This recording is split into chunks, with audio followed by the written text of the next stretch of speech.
di bulan September. Mari kita membaca firman Tuhan hari ini di dalam kitab Tesalonika, 1 Tesalonika pasal 5 ayat 18. Mengucap syukurlah dalam segala hal, sebab itulah yang dikehendaki Allah di dalam Kristus Yesus bagi kamu. Mengucap syukurlah dalam segala hal, sebab itulah yang dikehendaki Allah di dalam Kristus Yesus bagi kamu.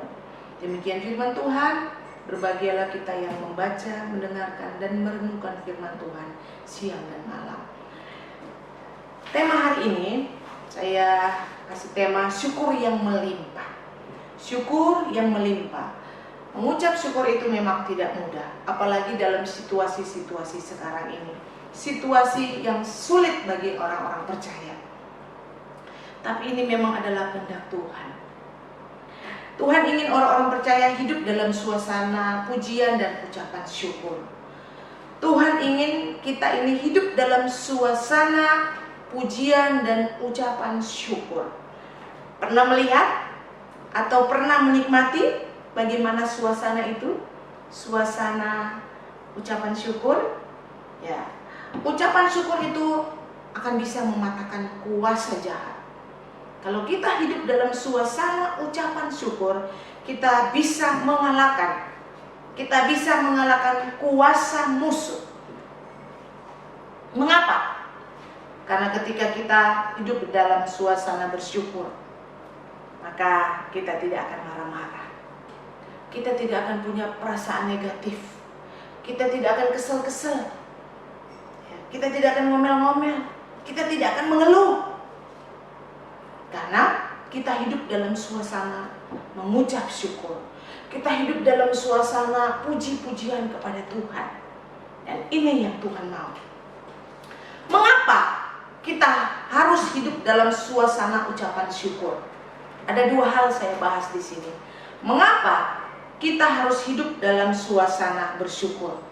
Pertama, ucapan syukur membawa kepuasan hati. Ucapan syukur membawa kepuasan di hati kita. Kita akan baca di dalam kitab Matius 5 ayat 6. Matius 5 ayat yang ke-6. Firman Tuhan berkata, berbahagialah orang yang lapar dan haus akan kebenaran, karena mereka akan dipuaskan. Berbahagia orang yang lapar dan haus akan kebenaran, karena mereka akan dipuaskan. Sesulit apapun kehidupan kita sekarang, seberat apapun tantangan yang kita hadapi sekarang ini, bila kita hidup dalam suasana bersyukur, bila kita hidup dalam suasana tetap mengucap syukur apapun keadaan kita, maka kita akan dipuaskan. Kita akan merasa puas akan hidup ini. Pernah merasakan hati yang dipuaskan? Pertanyaan saya, pernah merasakan hati yang dipuaskan? Hati yang dipuaskan adalah hati yang datang di hadapan Tuhan, tersungkur di bawah kaki Tuhan, berterima kasih atas semua yang Tuhan sudah lakukan, mengucap syukur atas semua yang sudah berbuat. Itu namanya kita merasakan hati yang terpuaskan, dipuaskan oleh Tuhan. Hati kita akan tenang dan tidak akan dikuasai oleh keinginan-keinginan yang mendatangkan dosa. Bila kita dipuaskan hatinya, hati kita akan tenang dan tidak akan dikuasai oleh keinginan-keinginan yang mendatangkan dosa. Sebaliknya, kalau kita tidak merasa puas, kita akan menjadi orang yang serakah. Sudah punya satu, kita mau dua. Kita sudah punya milik sendiri, kita masih mau milik orang lain. Kita sudah punya pasangan, kita masih mau pasangan orang lain. Sulit untuk memberi, sulit untuk berbagi, sulit untuk memberi persepuluhan. Kenapa? Karena kita merasa belum puas dengan apa yang kita miliki. Satu kisah di dalam Raja-Raja, kitab Raja-Raja, Raja-Raja 1 pasal 21 ada tentang Raja Ahab dan Nabot. Raja Ahab dan Nabot. Raja Ahab kita tahu sebagai seorang raja, dia punya kekayaan. Dia memiliki segala-galanya. Ada satu keinginan dia yang dia mau, yaitu ketika dia melihat di sekitar tidak jauh dari istana ada tanah daripada rakyatnya, milik rakyatnya, yaitu Nabot.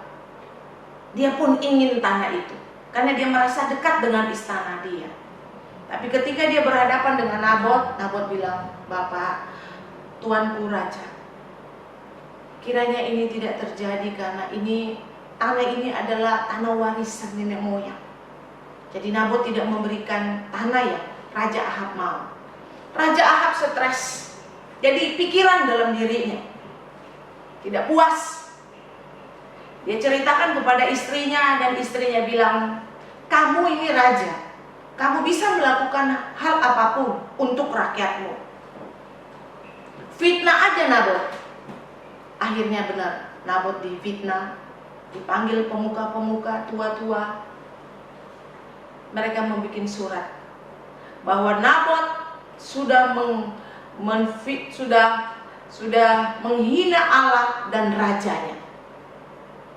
Sehingga karena fitnah itu, Nabot akhirnya dilempar keluar kota, dilempar batu sampai mati.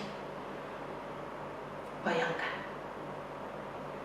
karena keserakahan seorang raja, dia rela membunuh rakyatnya sendiri, padahal dia sudah memiliki segala sesuatu. Dan Tuhan menegur Raja Ahab. Tuhan panggil dia lewat hambanya. Tuhan katakan, "Engkau telah memperbudak diri dengan melakukan apa yang jahat di mata Tuhan." Ahab dimurkai oleh Tuhan, sehingga Tuhan katakan, "Engkau dan keluargamu akan mati seperti engkau memperlakukan Nabot." Ini menggambarkan betapa murkanya Tuhan terhadap orang-orang yang serakah. Betapa marahnya Tuhan kalau kita terlalu serakah dan tidak pernah merasa puas dengan apa yang kita miliki. Sehingga Tuhan selalu ajarkan kita untuk mengucap syukur. Karena Allah katakan mengucap syukur dalam segala hal. Karena ketika kita mengucap syukur, kita akan dipuaskan. Rasa puas itu membuat kita berhenti untuk punya keinginan lain, berhenti untuk memiliki barang orang lain. Rasa puas itu sangat penting dalam hidup kita. Sehingga Yesus pernah berkata di dalam Matius tadi, berbahagialah orang yang haus akan kebenaran, karena kita akan dipuaskan. Kita akan dipuaskan. Pertanyaan bagi Bapak Ibu, apakah kita sudah hidup dalam suasana bersyukur sekarang? Dalam suasana seperti sekarang ini, yang memang kurang menyenangkan, ada pandemi COVID-19. Apakah kita sering mengucap syukur di rumah? Apakah di dalam doa kita mengucap syukur kepada Tuhan, masih bisa makan, masih sehat sampai dengan hari ini, masih punya apa yang kita miliki? Apakah kita selalu mengucapkan syukur kepada Tuhan? Apakah kita hidup dalam suasana syukur sampai dengan hari ini? Ini menjadi satu evaluasi dalam hidup kita. Yang kedua, mengapa kita harus hidup dalam suasana bersyukur? Karena ucapan syukur berarti mencintai kehendak Bapa di surga. Ketika kita mengucap syukur, berarti kita mencintai kehendaknya. Kita mencintai apa yang Tuhan mau. Kita melakukan apa yang Tuhan perintahkan.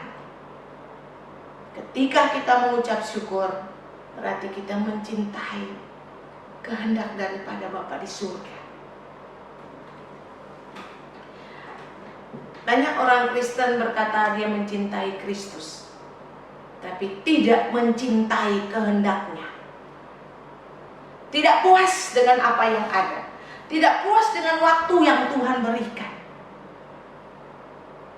Mari kita belajar seperti Bapak Rasul Paulus. Dia belajar untuk menjadi puas. Dia puas Dia mengucap syukur atas apapun dalam kehidupannya. Meskipun dia terpenjara, meskipun dia teraniaya, dia tetap bersyukur. Dia tetap mengucap syukur. Rasul Paulus belajar untuk menjadi puas meskipun waktunya tidak menyenangkan bagi dia. Bayangkan di masa tuanya dia ada di dalam penjara. Sebenarnya masa-masa yang sudah lemah, masa-masa yang sudah tidak kuat lagi menerima pencobaan. Tapi itu waktunya Tuhan, itu kehendaknya Tuhan. Dan dia terima, dia merasa puas, dia mengucap syukur di hadapan Tuhan. Ini teladan daripada Rasul Paulus. Lebih-lebih lagi kita melihat teladan daripada Yesus Kristus. Yesus mengikuti kehendak Bapanya, melakukan kehendak Bapanya. Meskipun Yesus teraniaya, menderita, dia taat sampai mati. Meskipun dia menderita, dia taat sampai mati. Dan kita tidak pernah mendapatkan di dalam Alkitab bahwa Tuhan kita Yesus Kristus mengeluh atau berkeluh kesah karena penderitaannya. Tidak pernah sekalipun. Tuhan sungguh melakukan apa yang menjadi kehendak Bapanya. Dia mencintai Bapanya dan dia juga mencintai kehendak Bapanya. Apakah kita juga mencintai kehendak Bapa di surga? Apakah kita juga melakukan apa yang menjadi keinginan Bapa kita di surga? Seorang yang terkenal bernama Arthur Wellesley, dia hidup di tahun 1800-an. Dia tokoh terkenal, panglima tertinggi di Irlandia. Dia pernah mengalahkan Napoleon di Waterloo tahun 1815. Banyak sekali prestasi yang sudah dia lakukan, banyak sekali kemenangan yang sudah dia lakukan bersama dengan tentaranya. Namun semasa hidupnya, dia tidak merasa puas. Dia kurang merasa puas akan pencapaian yang sudah dia pernah lakukan, akan semua yang sudah Allah perbuat dalam hidupnya. Dia tidak merasa puas. Sehingga di hari tuanya, dia sadar ada satu hal yang harus dirubah dalam hidupnya. Ada satu hal yang harus dirubah dalam hidupnya. Ketika seorang perempuan bertanya kepada Bapak Arthur, jika Tuhan berkehendak engkau kembali ke masa lalumu, apa yang akan kau lakukan? Bapak Arthur merenung dan menjawab dengan sangat hati-hati. Dia katakan, aku akan mengucap syukur lebih lagi, mengucap syukur lebih lagi di hadapan Tuhan. Lebih lagi. Karena dia sadar dahulu, dia tidak merasa puas akan pencapaian yang dia lakukan. Dia tidak bersyukur di hadapan Tuhan apa yang sudah Allah perbuat dalam hidupnya, prestasi yang sudah dia capai. Pelajaran bagi kita saat ini, dalam keadaan saat ini, apakah kita sudah melakukan kehendak Bapa di surga? Mengucap syukur dalam situasi apapun, sesulit apapun sekarang ini. Adakah ucapan syukur kita di hadapan Tuhan? Atau kita terlalu membiarkan hati kita dengan perasaan-perasaan curiga, perasaan kesal, perasaan marah terus setiap hari. Mari. 1 Tesalonika 5 ayat 18 berkata, mengucap syukurlah dalam segala hal. Mengucap syukurlah dalam segala hal, dalam situasi apapun. Karena itu yang Tuhan kehendaki. Itu yang Allah mau dalam hidup kita. Sehingga kita akan menjadi orang yang selalu bersyukur. Syukur yang melimpah yang kita berikan untuk Tuhan kita Yesus Kristus. Hari ini, mari kita diingatkan untuk tetap mengucap syukur dalam segala hal. Tuhan Yesus memberkati. Kita berdoa. Terima kasih Tuhan, Engkau selalu datang untuk tegur kami. Karena seringkali kami tidak melakukan apa yang Tuhan mau. Kami tidak melakukan kehendak-Mu ya Tuhan.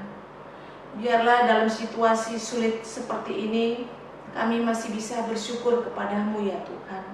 Kami tidak mengeluh dalam situasi seperti ini, dan kami masih bisa memberi kepada Engkau Tuhan.